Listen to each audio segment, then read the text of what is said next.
예수님은 누구신가? 인사하겠습니다. 메리 크리스마스. 아이, 부끄러우신가요? 옆에 분한테도 해주세요. 메리 크리스마스. 오늘 기쁩니다. 이렇게 귀한 분들을 볼 수 있어서. 예수님은 하나님의 아들이십니다. 그런데 예수님께서 이 땅에 오시면서 우리 인생들과 관계를 가지고 살아가시기 위해서 그 불리는 호칭이 달라집니다. 다시 말해서 신분이 바뀌어서 불려지기 시작합니다. 그는 하나님이시고 하나님의 아들이신데 인생들로 해서 호칭이 바뀝니다. 선생님, 목자, 신랑, 여러 가지 호칭으로 바뀌어서 불리시기도 했습니다. 그러나 예수님은 우리의 생명과 직결된 것이나 우리의 삶이 관련된 것이 있기에 더 많은 생동감을 경험할 수 있습니다. 그래서 예수님이 이 땅에 오신 것은 큰 사건이라고 볼 수 있어요. 그래서인가요? 이 성탄절만 되면 예수님이 오신 것을 축하하고 기념하기 위해서 기독교인들이나 예수님을 믿지 않는 모든 사람들에게까지도 이 명절이 이 땅의 명절 중에 가장 큰 명절로 생각되어 지내게 됩니다. 요즘에는 크리스마스라고 하는 이름 대신에 다른 말로 쓰이기도 하지만 많은 사람들이 이날을 큰 명절로 생각을 합니다. 죄송한 얘기고 타종교 얘기라서 미안한 얘기이기도 하지만 석가탄신일은 전 세계 모든 사람들이 기뻐하고 즐거워하기도 하지만 성탄절만큼은 큰 명절처럼 지키지는 않는 것 같아요. 근데 기독교는 기독교인이든 예수님을 믿지 않는 사람이든 성탄절은 누구나가 다 기대하고 기뻐합니다. 그래서 이날 세상에 오신 예수님을 환영하고 경화하는 것이에요. 그러나 그분을 잘 알면 훨씬 더 감사할 것들이 많고 이 성탄절 예배를 그냥 막연하게 우리가 1년에 한 번이 있는 그냥 크리스마스 때 또 겨울에 연말에 가서 한 번쯤 있는 그런 예배구나라고 생각하지 않고 이 예배를 감사와 기쁨으로 훨씬 적극적으로 잘 임할 수 있게 되는 거예요. 그러면 우리가 그렇게 임하면 우리 예수님께서는 이 예배를 통해서 더 많은 경배를 받게 되시는 겁니다. 크리스마스가 많은 사람들에게 함께 즐거워하는 날이 되다 보니까 오늘날 술집, 나이트클럽, 이런 유흥업소, 노래방, 또 스키장, 골프장과 같은 이런 위락시설, 또 음식점, 백화점 이런 곳에서는 성탄절 특수라고 해가지고 아주 이벤트를 대대적으로 합니다. 물건값도 많이 깎아주고 부모님과 함께 성탄절 안에 오는 사람들에게는 많은 홍보도 저렴하게 대접하겠다 홍보도 하고 또 포장을 너무도 예쁘게 꾸며놓고서 그것을 홍보를 통해서 많은 사람들이 사갈 수 있도록 열을 내고 있습니다. 그래서인지요 예수님을 믿지 않는 사람들은 이 성탄절을 영어식 표현인 크리스마스 이렇게 하지 않습니다. 많은 사람들이 크리스마스라고 하지 않고 요즘에는 메리 홀리데이 이렇게 얘기도 하고요. 또 엑스마스 이렇게 얘기도 합니다. 메리 홀리데이라는 말은 무슨 어떤 특별한 날, 거룩한 날, 어떤 그런 날이 되는 말이고 엑스마스라고 하는 말은 이 교회에서까지도 요즘에 쓰는 경우가 많이 있는데 엑스라는 말은 크라이스트라고 하는 그리스도라고 하는 헬라어의 첫 번째 글자입니다. 그런데 그렇게 표현하면 좋겠는데 마스는 날 또는 예배라는 뜻이지요. 근데 이 보통 X라고 쓰는 표현은 수학에서 그렇게 사용합니다. 모르는 수. 뭔가 모를 때 X라고 사용을 합니다. 자, 왜 그렇게 표현을 할까요? 엑스마스. 우리가 생각할 때는 크리스마스 그리스도의 날이라고 썼겠지, 그리스도를 예배하는 날이라고 썼겠지라고 생각할 수 있지만 사실은 이 X라는 말은 모른다는 표현으로 쓰는데, 이렇게 쓰는 이유는 예수님이 누구신지를 잘 모르기 때문에 그렇습니다. 예수님은 가게에 매상을 올려주려고 오신 분도 아니고요. 또 이 땅에 유흥가의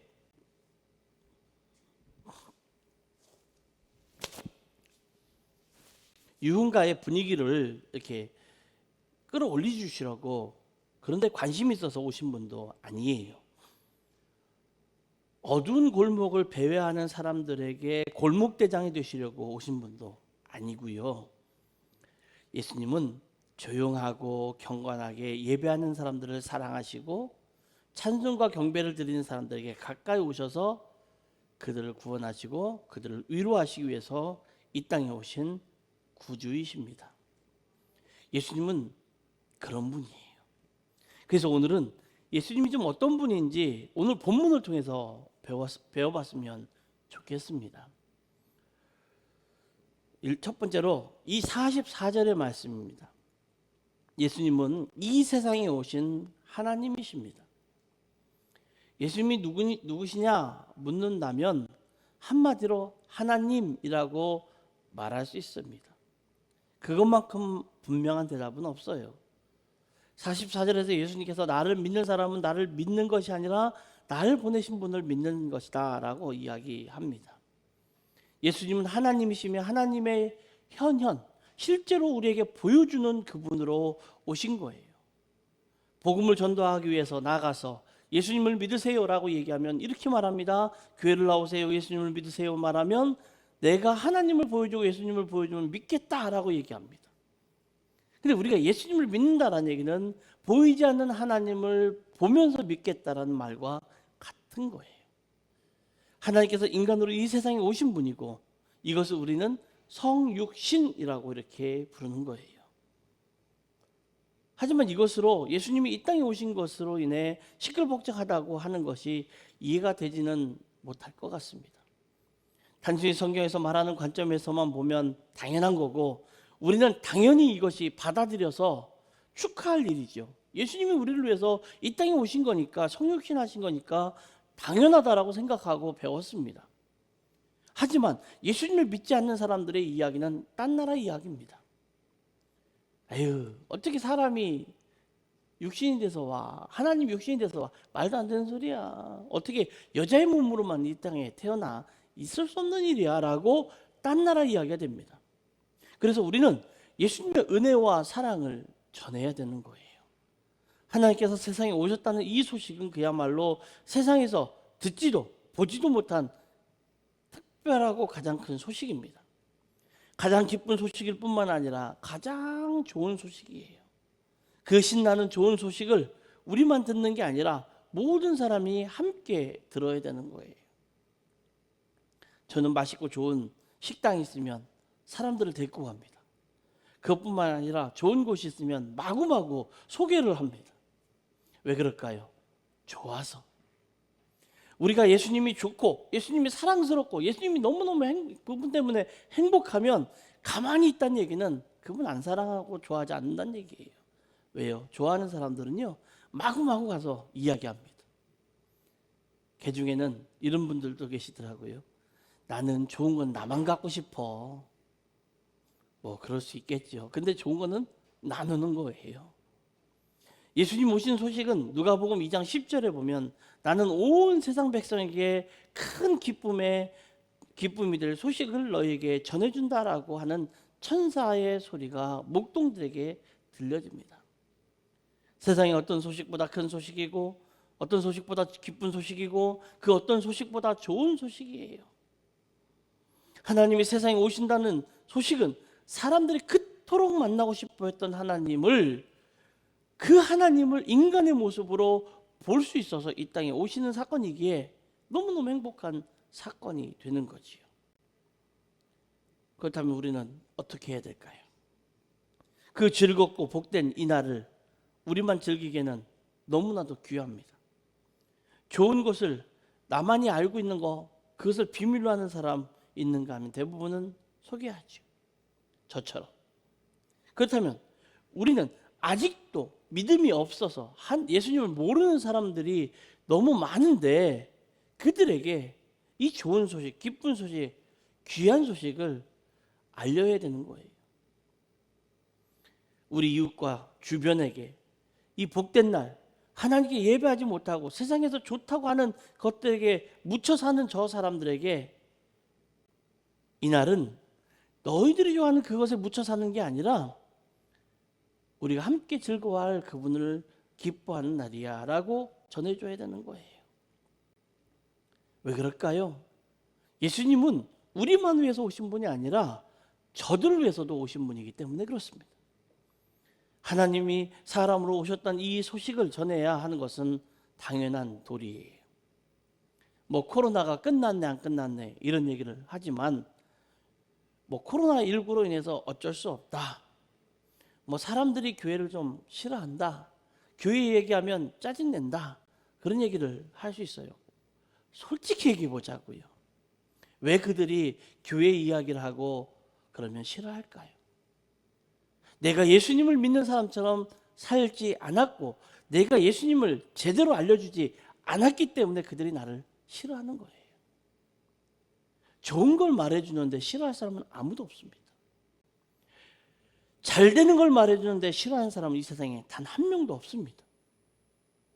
약간 그걸 싫어한다면 뭔가 문제가 있는 사람인 거예요. 그런데 우리는 교회 이야기를 하면 싫어한다. 왜 싫어하냐고요. 하나님 믿는 이야기 하면 싫어한다. 왜 싫어하냐고요. 내가 그렇게 살지 못했기 때문에 그런 거예요. 내가 평소 사람으로 오신 하나님, 그 예수님을 소개하면 그 예수님을 소개하고 내가 그분의 삶을 살려고 애쓰는 모습을 보여주면 사람들은요 우리를 향하여 손가락질하는 것을 거두게 돼요. 하지만 우리는 너무도 잠잠합니다. 이상할 만큼 조용합니다. 여러분 이렇게 잠잠하고 이상할 만큼 조용하면 둘 중에 하나예요. 따라해 보겠습니다. 죽었거나 잠들었거나. 여러분은 어디에 해당하십니까? 너무 조용하다, 너무 잠잠하다 그러면 죽었거나 잠든 거예요. 하나님이 인간으로 창조하신 이 세상에 오셨는데 우리는 그저 덤덤합니다. 고작 정치인 한 명이 지역에만 찾아와도 난리 법석이 나는데 만왕의 왕이시고 천지의 주제이신 하나님이 인간으로 오셨는데 믿어지지 않아서 그런지 너무너무 조용해요.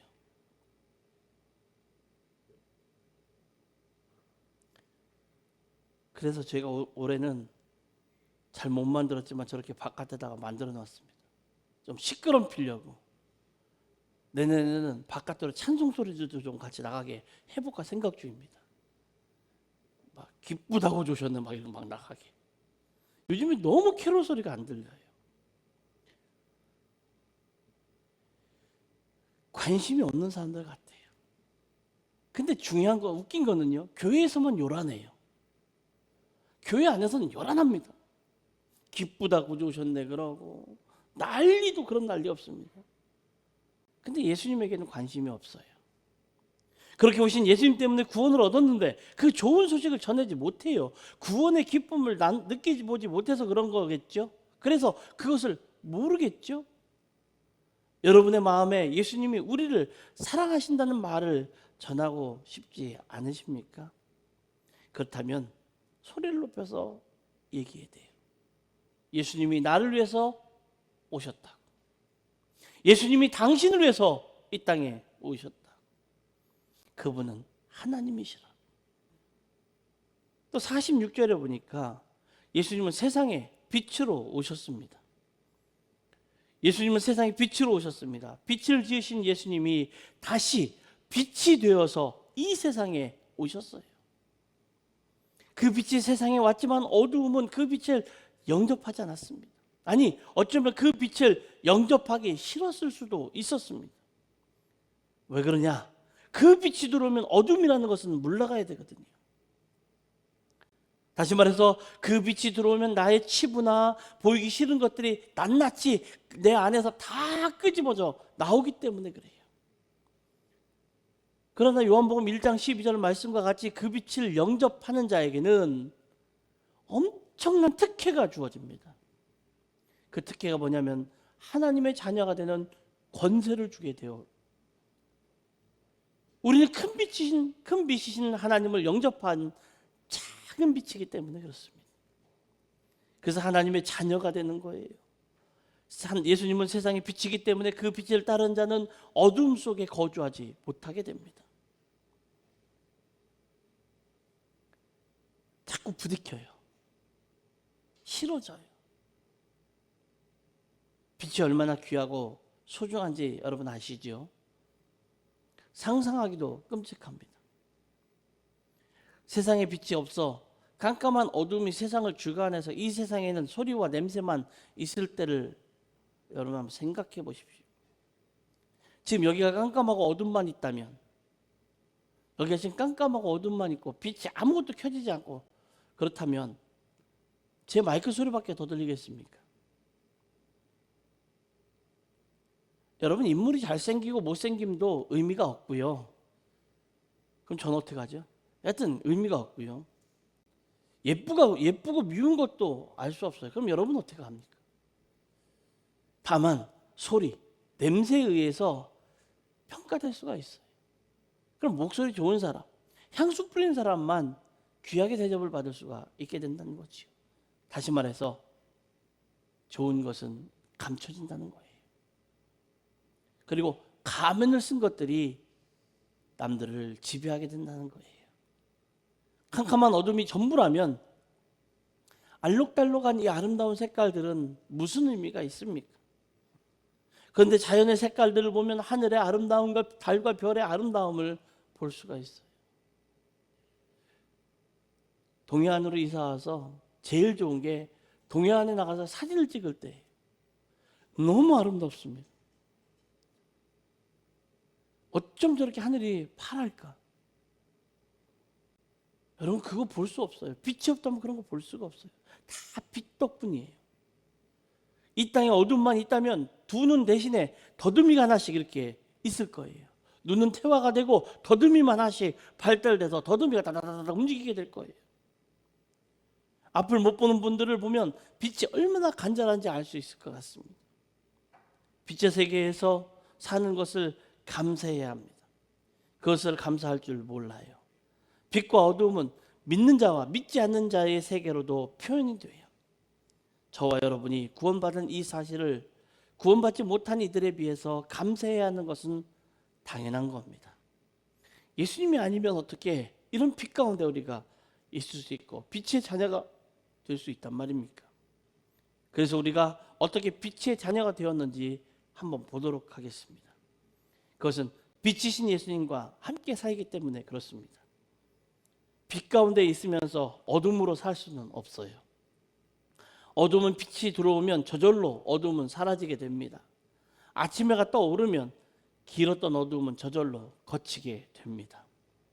깜깜하던 방에 불이 켜지면 그 방이 순식간에 밝아집니다. 우리 마음이 어둠 가운데 있을 때 빛이신 예수님께서 들어오시면 우리 마음이 저절로 환해집니다. 그래서 예수님을 믿는 사람들은 밝게 살 수밖에 없어요. 이왕이면 웃으십시오. 이왕이면 좀 예쁘게 하고 다니십시오. 왜요? 빛인 여러분들을 보면서 많은 사람들이 기뻐해야 되거든요. 또 하나님의 말씀은 빛이에요. 그래서 그 말씀을 믿는 자는 어둠 가운데 있지 않습니다. 시편 119편 105절 말씀해 보면 주님의 말씀은 내 발의 등불이요 내 길의 빛입니다 라고 했습니다. 주님의 말씀은 내 발의 등불이래요. 내 길의 빛이래요. 내 발의 등과 내 길의 빛이신 하나님의 말씀이 우리를 밝게 비춰주는 거예요. 그래서 예수님을 믿는 사람들은 그 얼굴이 매우 밝습니다. 마음이 환합니다. 당연히 어두운 것을 생각하지 않고 더러운 것을 생각하지 않습니다. 그렇게 살라고 예수님께서 이 세상에 오신 거예요. 옆에 분 얼굴은 어떤가요? 창세기 1장을 시작할 때도 하나님이 말씀하시기를 빛이 있으라 이렇게 말씀하셨습니다. 그랬더니 빛이 생겼습니다. 이 땅의 인류의 역사가 시작되기 전, 이 땅의 창조 역사가 시작되기 전에 먼저 빛이 있었습니다. 그리고 요한복음 1장에 보면 이 빛은 곧 하나님이라고 말씀합니다. 마태복음 4장 16절에 보면 어둠에 앉아있는 백성이 큰 빛을 보았고 그늘진 죽음의 땅에 앉은 백성들에게 이 빛이 빛이었다라고 얘기합니다. 그러므로 예수님은 흑암에 앉은 백성들에게 비추는 빛이라고 말씀합니다. 그 흑암인 어둠에 앉아있는 백성인 사람들은 누굴까요? 갈릴리 사람들이었을까요?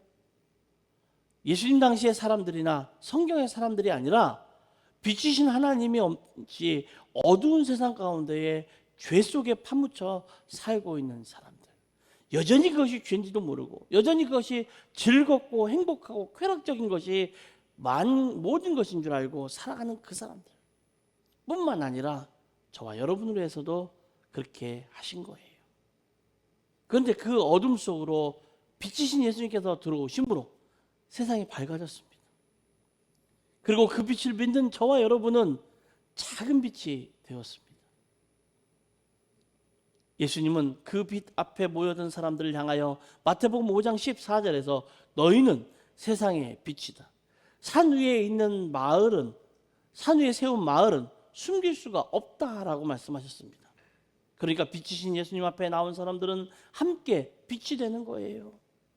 그리고 더 나아가서 이와 같이 너희 빛을 사람들에게 비춰라. 그들이 너희의 착한 행실을 보고 너희들이 하고 있는 착한 행실, 너희들이 하고 있는 좋은 그 모습을 보고 하늘에 계신 너희의 아버지께 영광을 돌리게 해라 라고 말씀하신 거예요. 다시 말해서 우리가 하는 작은 빛된 우리가 하는 우리의 모습과 행동들을 보면서 사람들이 하나님이 살아계시구나, 하나님이 살아계신 게 확실하구나라고 믿게 된다는 거예요. 세 번째, 예수님은 세상에 생명으로 오셨다고 요한복음 12장 50절에 말씀합니다. 여러분, 예수님은 생명이에요. 이것은 아주 중요한 겁니다. 세상이 그렇게 시끌시끌한 것도, 교회가 그렇게 요란을 떠는 것도 사실은 다 이것 때문에 그래요. 예수님은 우리에게 생명을 주시기 위해 있는 분이기도 하지만 세상의 생명이시기도 합니다. 죽어있던 세상에 예수님이 오시니까 생명의 빛이 비추었습니다. 예수님 오심으로 생명의 싹이 돋아나기 시작했습니다. 예수님은 생명의 떡과 음료로 우리 가운데 오셨습니다. 그래서 예수님 앞에 나온 이들이 믿음으로 그것을 먹고 그것을 마심으로 새 생명을 얻는 것이에요. 그걸 성만찬이라고 그래요. 세상에 죽은 사람들이 살아나는 일처럼 기쁘고 감동을 주는 일이 세상에 어디 있습니까? 큰 재난 가운데 한 사람이 생명이 구조되면 그 일 때문에요, 온 국민이 기뻐하지 않습니까? 인생은 마치 이런 사건과 같아요. 인생들은 자신의 힘으로 도저히 빠져나올 수 없는 무거운 짐 더미에 깔려서 신음하고 있었습니다. 그때 예수님께서 우리에게 찾아오셔서 그 죽음의 늪으로 끊임없이 빠져들어가는 우리에게 생명의 줄을 던져주셨어요. 그리고 그것을 믿고 잡는 사람들에게, 생명을 주셨던 거예요. 이것이 저와 여러분이 경험하는 구원이에요. 그러니 예수님을 찬양하지 않을 수가 있습니까? 인생은 마치 깜깜한 재난 가운데 갇힌 사람들처럼 아무것도 보이지 않는 어둠 속에서 한 줄기 빛을 보여주고 보는 거예요. 그것은 생명과 구원을 상징하는 빛입니다. 그 안에서 사람의 소리를 들을 수 있다면 그것은 살았다는 신호예요. 얼마 전에 광산에서 사람들이 구해져 올 때 정말 사람들의 소리가 들린다는 것은 이제 내가 살 수 있다는 희망의 신호, 거기에 전달되는 거예요. 우리도 그렇게 구조되었고 우리도 그렇게 구원받았습니다. 죽을 수밖에 없는 곳에서 작은 신호를 들었는데 그게 예수님이 이 땅에 오신다는 신호였던 거예요. 그 일을 위해서 예수님은 세상의 구원자로 이 세상에 오신 거고, 엄청난 자연재해 앞에 한계를 가진 인간은 모두를 구할 수가 없지만 이미 죽은 자들도 있고 장비나 인력이 미치지 못할 때도 있습니다. 사람들이 죽어가는 것을 뻔히 보면서도 손 한 번 쓰지 못하는 그런 것도 있어요. 이게 인간의 한계예요. 그런데 이런 인간의 한계 속에서, 인생을 구원하지 못한 이런 한계 속에서 예수님을 쳐다보고 예수님을 바라보고 그분이 내민 손을 잡을 때 우리는 믿음으로 우리의 모든 것을 구원받게 되는 거예요.